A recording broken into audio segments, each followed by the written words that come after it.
Raphinha! It's him again!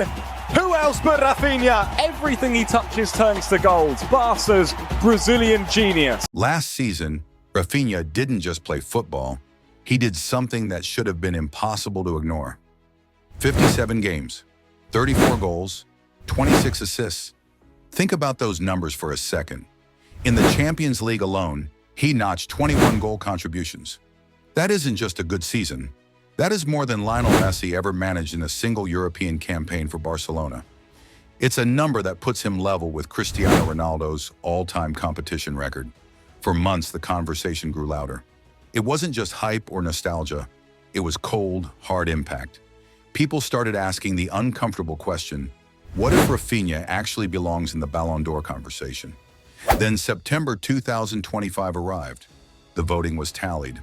The global stage where legacies are shaped was set. And the result? Raphinha ranked 5th.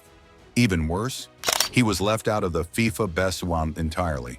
5th place behind players with fewer goals, fewer assists, and, if we're being honest, less influence on their own teams. Even his coach, Hansi Flick, couldn't hide his disbelief. He called it a joke. Not a mistake, but a joke.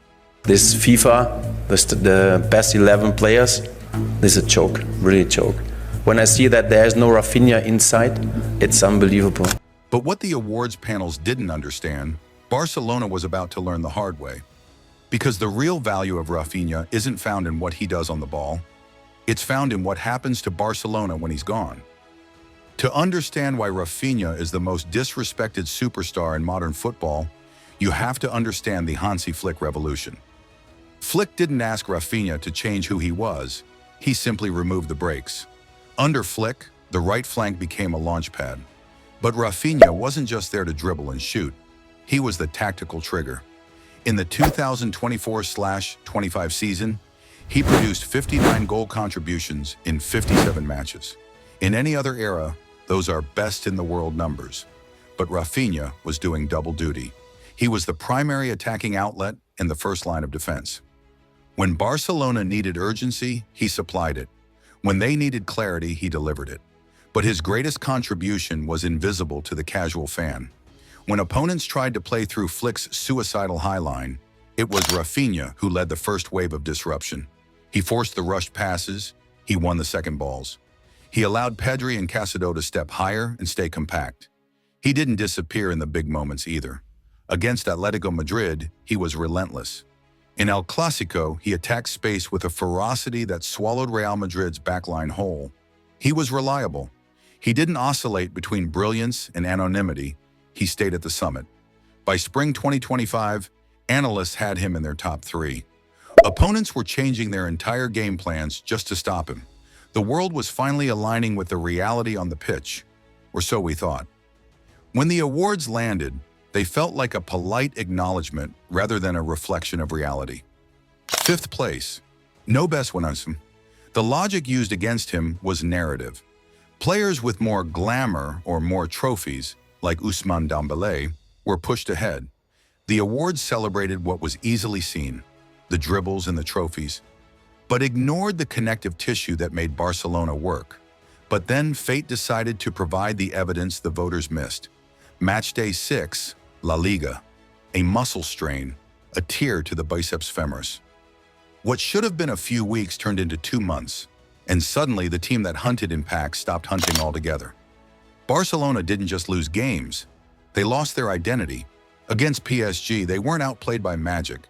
They were undone by time. Without Raphinha closing the first angle, PSG's defenders had all the time in the world. The high line was left naked.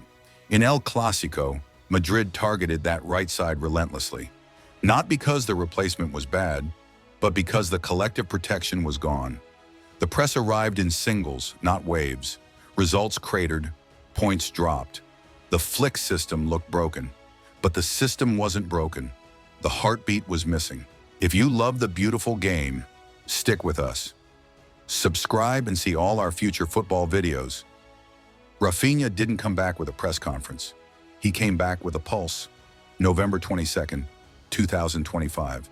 Barcelona versus Athletic Club. He'd been out for 58 days. He played the final 10 minutes, and you could feel the electricity return. It wasn't about the goals, it was about the energy. 1 week later, his first start against Alaves, and he immediately notched an assist. The rhythm was back. The press had its leader again.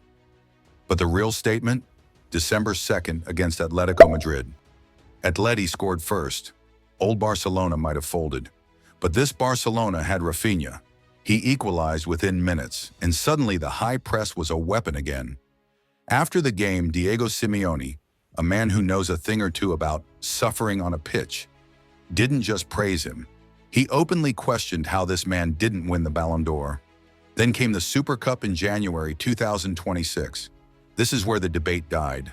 In the semi-final against Athletic Club, 2 goals, a 5-0 demolition. In the final against Real Madrid, 2 goals, a 3-2 victory, a trophy. In 4 days, Raphinha scored 4 goals against 2 of the best teams in the world to secure a title. He didn't win the argument with a tweet or an interview. He won it with 2 braces in 4 days. So where does that leave us? The argument is no longer about whether Raphinha is good enough. That's been answered. The real story here is the gap between metrics and reputation. Raphinha's story exposes the blind spots in how we judge greatness. We live in an era that prizes the moment, the viral highlight, the flashy skill, the marketable face. We underweight the connective tissue. We forget that a high press is a skill. We forget that recovery runs are a talent. Raphinha is not the smoothest technician in the world. He doesn't dominate games with pauses and poses. He dominates through repetition, sprint after sprint, press after press. He is the player whose absence explains a defeat and whose presence explains a trophy. He didn't win the Ballon d'Or, but he won something harder to argue with: inevitability. Whether the awards panels ever accept it or not, the football already has. Barcelona don't just play better with him, they believe more. And in the end, that is the only metric that actually matters. Raphinha isn't just a part of the system, he is the system. And the world is finally starting to realize it.